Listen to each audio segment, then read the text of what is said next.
All right, everybody, thank you so much for coming today. Thanks for the Vibe for putting this on. It's a great program. This is an amazing opportunity for veterans all over the state and the South Sound area to come in and make a difference at a ground level, bring some jobs to the area, and really help the transition out of the military. It's a shock for a lot of us to get out, to think, you know, we've lost our place. We've been in this institution that trains us, teaches us, lets us live in this continual brotherhood, sisterhood, what have you, that gives you meaning, gives you purpose. And this is kind of a renewal of that. You can take your own destiny in your hands with this, and you can make your own future. We are Tart Cider. I am Nicholas Tim. I am a 6-year active duty veteran of the Air Force and a 2-year member of the reserves. I'm actively serving in the reserves as a loadmaster on C-17 aircraft. They're the big jets making a lot of noise above I-5, scare everybody. That's me flying around, doing some fun things. And it's my partner. And my name is Zoe Van Schendel, and I come from a military family. Both my mother and my father were in the Army, and I served in the Army as well. And a couple of things that the Army gave me was perseverance and also discipline. I was a little undisciplined when I went in, and I was young, and I learned a lot. So this has absolutely helped us in our business because Nick learned perseverance as well. We experienced some of that yesterday.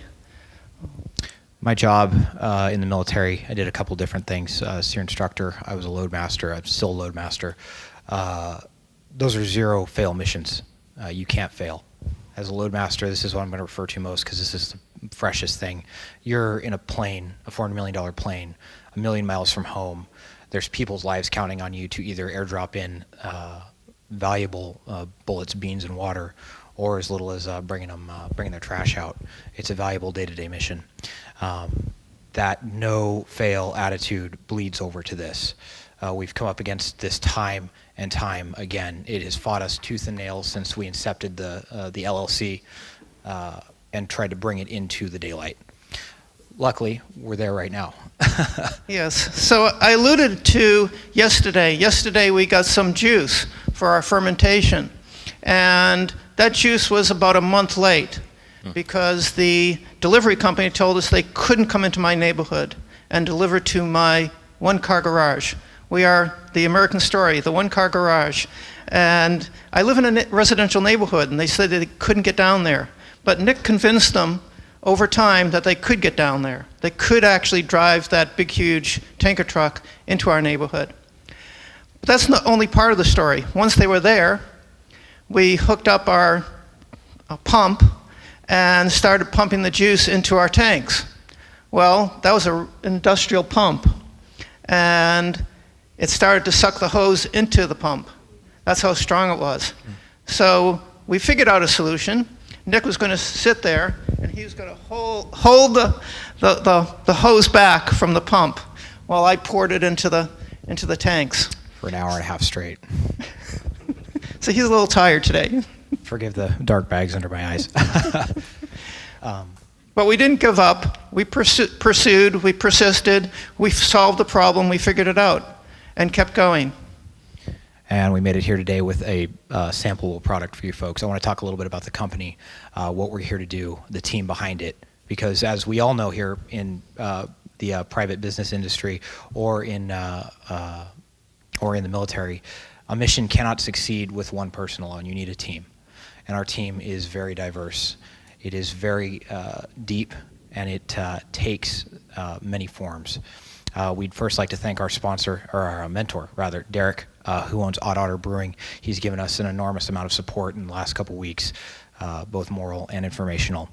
I'd like to mention a friend of mine, Rob Marshall. He's offered to do PR work for us. He's a major in the U.S. Air Force as well, flies, great guy. Zoe has a huge background in people she's met at Cider cons, and the local community has been very supportive in helping us get going. It's been quite the ride so far, but thankfully our team has been there to pick us up whenever we fall down to make this unique in the market product. Yeah, so Nick mentioned CiderCon. There's a conference for cider producers, and I went there in February in Chicago, It was one of those dream vacations, Chicago in February. And, and there were a lot of people there, all enthusiastic about cider, so a great way to network. And that's what we've been doing all along throughout this process, is networking, meeting people, learning, building a team of the two of us, but also outsiders to bring into our business and make that business successful. So I'd like to talk a little bit about the product itself. I can see Mr. Parr, you already had some, and he didn't throw it at me, which was good. That's a good sign. This is a unique product in the market. I don't know how many people here have actually had hard cider or care for it, but it is normally either very sweet or very watery. Our product is neither. It is tart, it is crisp, it is refreshing. It is a unique drink that you can get on a hot day and think about fall. The first bite into an apple is what it's reminiscent of. Our company is set up to deliver this product in kegs. We view that as a sustainable effort. Ethical business is very important to us, and in that realm, we have to reduce our footprint as much as possible on the local greenery and just maintain our, keep our trash footprint down. Our kegs are fully recyclable. We can use them about 120 times before they get used up, and then you just take them back and recycle them into more kegs. It's great. So about a 30-year lifespan on the kegs. And in addition, we're a solar-powered cidery, so we get about 90% of our power from the sun. So we're doing the best we can to reduce, reuse, and also be local. We're in the Apple State. We're in Washington, so we're very fortunate. Unlike some of our competitors who are outside of the state or in places like Texas where they don't have apples. So we're ahead of the game to get set up as a liquor business in any state in the United States. It takes about 1 to maybe even 3 years, depending on how many mess ups you have. Paperwork gets kicked back. You don't know what's going on because it is expensive to find people to help you get through it, and you might not want to opt to pay for that. We're already licensed. We have our business license. We're licensed first through the federal government, the TTB. The oversight agency for all liquor, cannabis, tobacco, what have you, in the United States, then through the state of Washington, and finally through the city of Olympia. And honestly, they've been great. I mean, they didn't even care we were a liquor business. They were just, hey, rubber stamp, good to go. You hear some horror stories about people trying to get their businesses set up, and the city just fights them. But that's the one nice part of this, is the city of Olympia was really accommodating to us. So we now have $25,000 worth of products sitting in my one-car garage. It's pretty tight, yeah. So we'd like to move out of there as soon as possible. But in the meantime, we'd also like to get that cider out on the street in distribution. And we have US-made kegs that Nick talked about. So unlike some other cideries, wineries, breweries, they buy their product overseas. We have US-made. And we have enough to store roughly half of what we're making. So we want to get more storage so that we can get more distribution. And that's in part what some of that $25,000 would go towards. See, I had a good joke about being chair force, but somebody stole it. There you go. Yeah, there he is right back there. Our biggest thing is keeping things local. This whole contest is set up to create jobs. This whole enterprise is set up to bring jobs to the area. We are already doing that. We've hired people, we've talked with people, we've paid people, we've retained people's interest. This wonderful tablecloth was made by one of Zoe's students. The woman was very talented. This is handmade. She hand sewn it, just completely amazing. And this is the type of stuff we want to retain and continue building and bringing to the area. We can see our job or our workforce continuing to grow in sales, brew hands, janitorial, managerial, all sorts of different aspects of the business need to be maintained as it grows. And we want it to grow, and we want it to grow fast. So we're going to need to hire people from the area and keep it local very soon. I want to go back to our poster, our logo, and this was made by one of my students. I teach at Evergreen, and that's how Nick and I crossed paths. But the design of this was put together by Nikki McClure, who is an Olympia artist. So we are trying to keep local. that's certainly our goal. And I think that's easily done with the product that we have. Okay. I think we got the go-ahead from Thomas. Yep. Questions, please? Where do you plan to market your cider? Restaurants, grocery stores? So we're looking at pubs, bars, and also our mentor suggested that we go out to farmers markets, so that's something that we've added to our list. But we have our hit list already. We've identified a number of bars and pubs in Olympia, Tacoma, and Seattle that we're going to go after. And that's we already have 6 signed and contracted bars and restaurants that are ready to purchase our product. We just have to get it to them. So I understand the craft brewing space pretty well. How does the cider business differ? What's the price point, and what's the target market for you?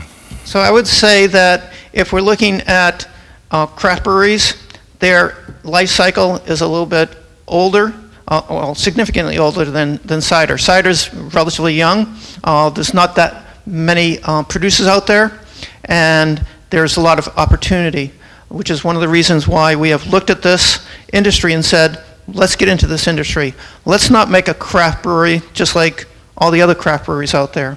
Let's not create a vineyard, because there's lots of vineyards. So we see that there's opportunity there.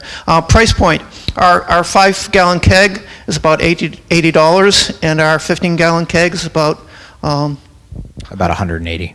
And that comes in at about $12 a gallon profit, which is about an 80% return. And that's fairly normal for the hard cider industry. You can go up as time goes on and differentiate your product lines, get specialty items, so to speak. Yeah. But that's our baseline right now, is we're going to try and maintain that 80% margin. So right now, equipment-wise, do you guys have fermentation tankage, or one fermentation tank and then move it into, what's the process like? So we're very familiar with this, as it just happened yesterday. Tanker shows up in our driveway. We pump it out of the tanker using our industrial pump that tries to eat our hose, and put into 500-gallon tanks that are going to serve as a fermentation vessel. Once that's in there, you let it come to room temperature. You add some sulfites to it to make sure that no nasty bacteria are growing in it, and you let that sit for 24 hours. Add yeast, wait 30 days, plug it into kegs, throw some more yeast, a little bit more sugar in there because it's a dry product. There's no sugar in the brew itself at that point. Cap that, and that naturally carbonates it. That reduces waste again. You don't need a wasteful carbonation machine. It's just all done by the yeast. We also have some natural flavorings, which is a part of our secret sauce, and that goes in as well. Nick said yeast, but there's several hundred varieties of yeast. So we've looked at and researched yeast in order to bring in the exact yeast that we want for our product. So what does your 5-gallon and your 15-gallon kegs cost?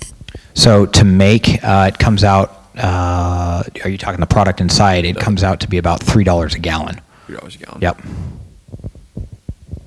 And so it's a total, it's a 15 gross that comes in, but at 2.5 to 3, depending on what type of juice you're using, the additives you want to put in there, the flavor profile you're going for. And then how many gallons do you turn in a week?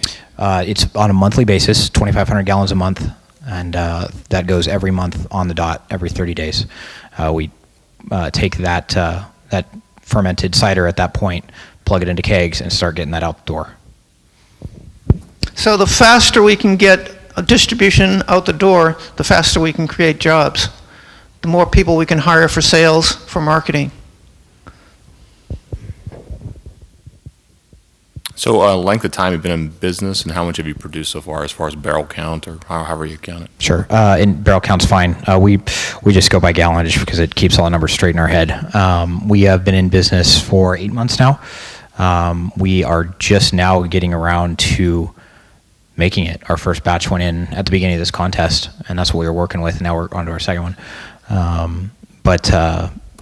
We're just now, after all these hoops we had to jump through to get federal licensing, because alcohol is very regulated. As you're well aware, if you're familiar with the craft beer industry, it's very regulated. It's very closely watched under a microscope most of the time. So there's a lot of hoops to jump through.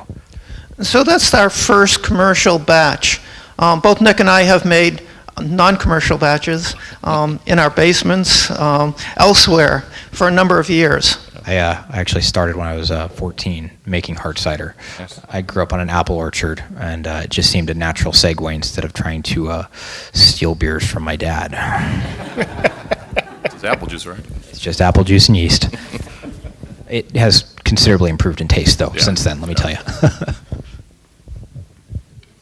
So when I look at your distribution program, going into the bars, restaurants, I look at that as what I would call a commercial distribution.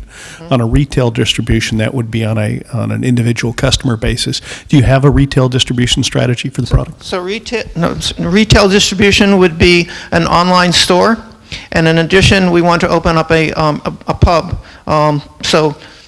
Weekends to start off. So once we have a space where we can bring in retail customers, that's our next step. That's where the big money is. Yeah, so that's a big expense, but it also gives us more production capability as well. Plus the free FaceTime with the customers always. You just really can't put a price tag on that. You know, the retail customers would be also a higher profit customer. So we definitely want to go that route. It goes to about a 95% return at that point. It's kind of a market jump because you don't have to put it in a keg and do all that marketing with that aspect. Do you plan to add different flavors? How are you planning to expand your? Oh yeah, the Cider. mad This is a good scientist in question. us wants to go out there. Thank you for that question, ma'am. That's a good one. Yes, we actually, as we got the cider yesterday, we had a little overage, and about 40 gallons of overage. It just kept coming out of the truck. Yeah. And we had to have a place to put it. We had to have a place to put it, so and it ended up in my basement, but that's going to be experiments. And I've already done a number of experiments, such as rhubarb cider, raspberry, blackberry. So there's a number of concepts. What we would ideally like to do is come out with a specialty cider once a month. So in addition to our base, which is the Tart apple, we want to come out with something like maybe a blackberry in the summer, rhubarb, maybe a passion fruit. So, A nice warm hard cider in the fall and winter for those who care to partake in that with some cinnamon and cardamom maybe. We're thinking along those lines. Are you getting terms right now on the juice you're buying? Are you having to cut a check right now to pay for the juice that's coming in? Are they giving any terms to you at all? Or? Absolutely. That's all coming out of pocket. We were completely self-funded at this point. We've got $40,000 between the two of us into this right now. We have skin in the game, serious skin in the game, and yeah, that's coming out of my GI Bill. I'm still a student, so that's been that money I've saved up and crammed away. It's kind of become another very beneficial thing outside of the education itself. It's allowed this to happen. But it's $40,000, and I've just put that on my credit card this time. But as soon as we start getting sales, that's hopefully gonna come out of there. I see you're married. What's your wife think of this? She thinks I'm insane. We got in a pretty big fight this morning. I'm not gonna lie about this because we just and I completely understand. I've been spending a lot of time on this. I'm trying to balance. We're newly married. I'm trying to balance life and business, and we were talking about it this morning and just negotiating things out, trying to figure out what works for us. And she's very supportive, though. I love her. She's awesome. I wouldn't want anybody else, being my wife at this time. She hasn't killed me in my sleep yet, so that's a strong point.